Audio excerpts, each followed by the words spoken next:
Hi, I'm Chris Neate, part of the AFTERSHOCK, raising funds and awareness for high mortality rate cancers. So I decided to ride my bike from Fremantle to Melbourne, where we are now, here at Fed Square.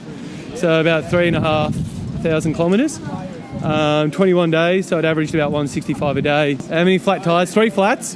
One thanks to the South Australian roads, which are just some of the worst roads in the world, or I've seen anyway in my limited travel. And 2 in Horsham.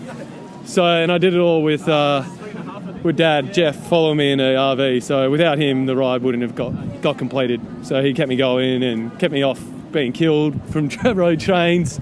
Kept me positive because there was a couple of crappy days there. But hardest part would have been early on where we had just heavy rain. It was a 165k ride that day. 110 of it was in really heavy rain. But we were able to stop. Dad showed me an email from his friend Max, got me into the rest of the day. So that was the hardest part, but I'd recommend any bike rider or any Australian to do the Nullarbor crossing in some form or another. I'm Jeff Neate, and I'm the father, driver, cleaner, you name it, everything except ride the bike. You smashed a window and it looks like it's not been replaced. No, the bit of bush mechanics were done out there to get us home, and we were just parked beside the road, letting 3 road trains go by.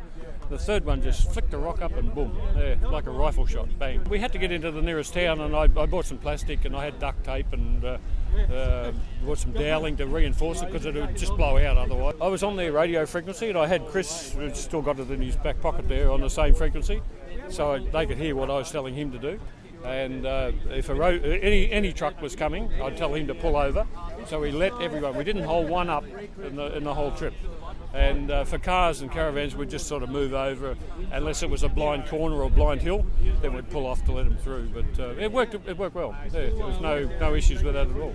I'd like to go back as a tourist and see all the places we couldn't stop and see, like the whales and the Bight, and there's some really good things to see. And the Nullarbor is fascinating.